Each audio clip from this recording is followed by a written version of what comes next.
I have to stress this at the beginning that this video is not like a man-hating video. This is a video to teach women to come into their power, basically, and to like wake the fuck up, okay? Guys, I really do not want to see any comments going, I hate men.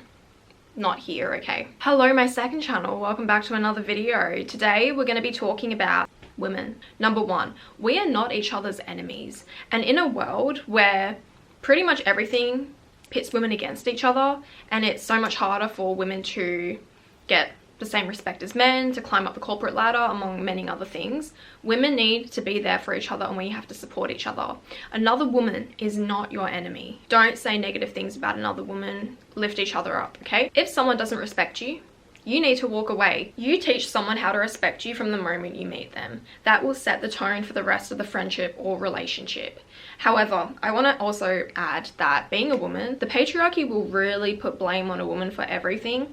And they'll be like, okay, that man is treating you badly because, well, you weren't like in your feminine energy enough or something like that. The blame somehow will always lead back to the woman. Someone else's behavior is not your fault. However, it is your responsibility to walk away, to put your foot down and be like, I'm not gonna allow you to treat me like this anymore because I have self-respect and self-worth. I'm gonna talk about this more in the video, but I'm very happy that TikTok has now started to talk about the whole feminine and masculine energies. I started to learn about this in late 2020 before it became a trend. However, one of the toxic things about this that I see people preaching is that if your man treats you badly, it's because you weren't in your defined feminine energy and you therefore were not nurturing his masculine energy. You know it goes two ways, right? And I also want to add that you can do everything correctly, but if a man wants to treat you badly, he's going to treat you badly anyway. Don't revolve your life around a man.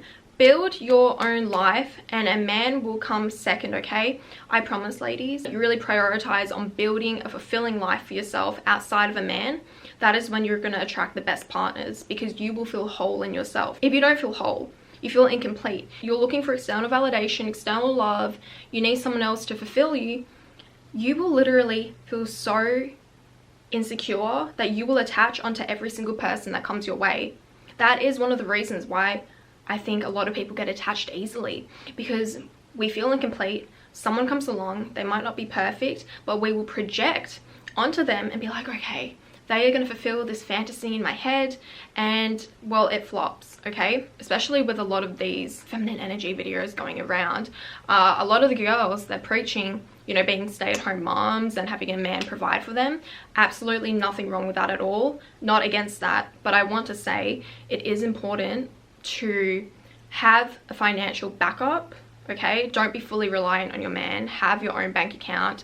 Have skills, so if the relationship goes wrong, you can go get a job or you have a means of providing for yourself. All this like femme fatale content, I think the reason why it blew up so much is because it gives you a false sense of power. Women feel like, oh, they're learning all these tricks to like get the man and manipulate him, but he's still the one in power. Is he reading all these books to like play tricks on you?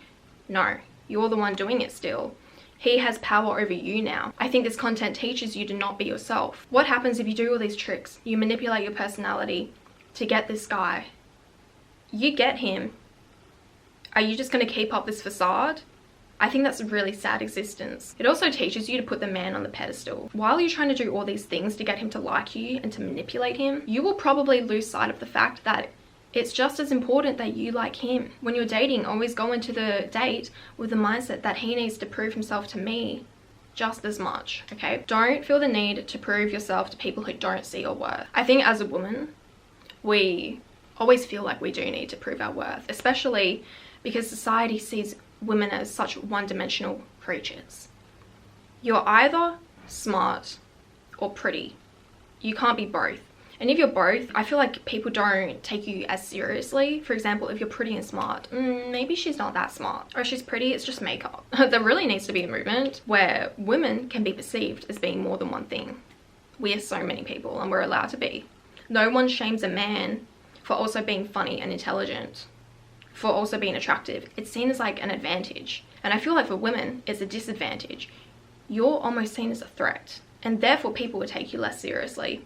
There was a study that I heard of, don't quote me on it because I may be remembering it incorrectly. In the study, there was a hypothetical woman who was more accomplished than the man, and then afterwards the male participants were given a set of images to rate how they perceived the hypothetical woman in their head. And the series of images they could choose from, it was basically like number one being a woman that was barely dressed, like maybe in a bikini or something, to a fully clothed professional looking woman. And the more accomplished they saw her in their head, the more they would imagine her to be less dressed, because she was seen as a threat. Ponder that. Going back to point one, women are not your competitors. We're not enemies. And there's a really great quote I love from Miranda Kerr's book where she describes women as being flowers. Like, you're not going to compare a lily to a rose and be like, one is more beautiful than the other. Likewise, you're not going to dye a lily to look like a rose, because they have innately unique, beautiful qualities.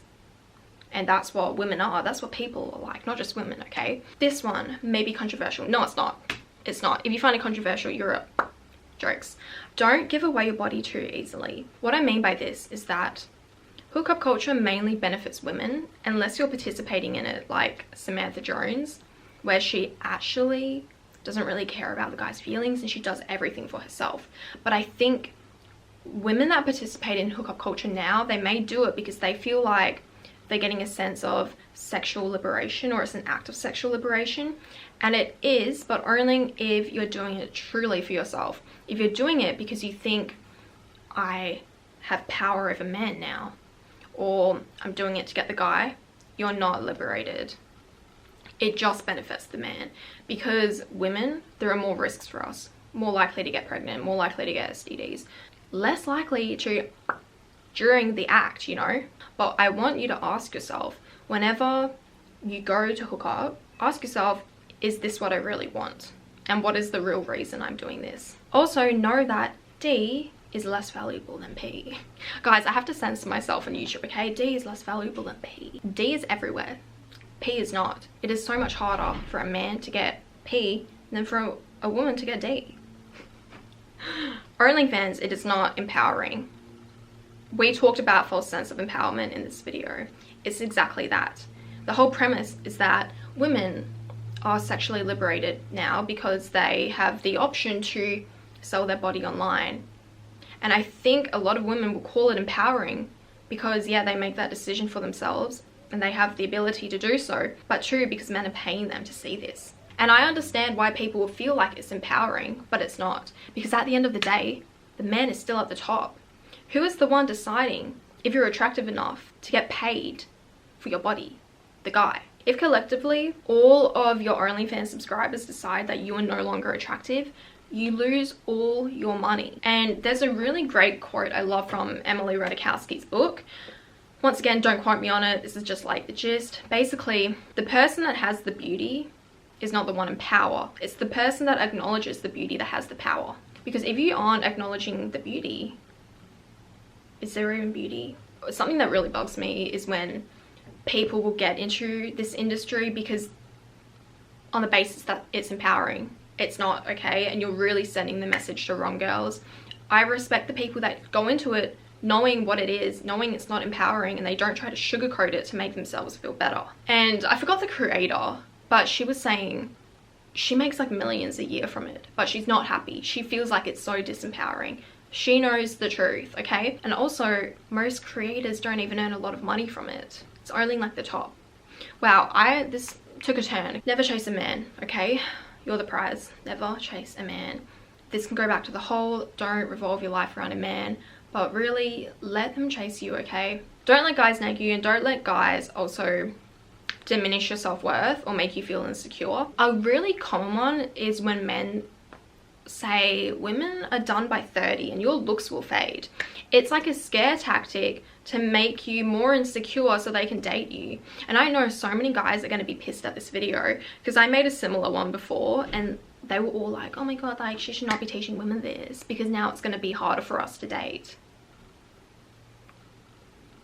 I'm not doing it for you, I'm doing it for my ladies. Women are not done by 30. Amal Clooney met George at like 36. So many others meet their husbands later on.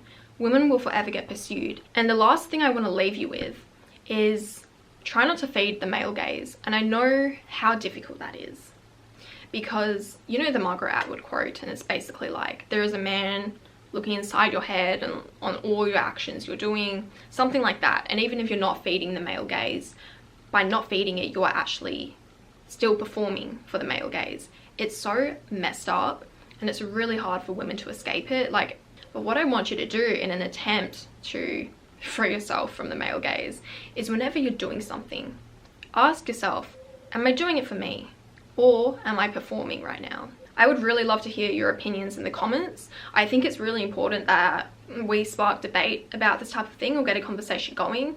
And as always, I'm so open to hearing different perspectives. I love to hear it. If there is something you don't agree with, feel free to leave a comment below. Remember, you guys, we're not enemies. Women are not enemies, okay? Ich liebe dich. Make sure you turn on post notifications. Also, I would like to add, I do have a podcast coming out with my friend. Well, I'm on her podcast, and we are basically talking about this on there. So yeah, ich liebe dich.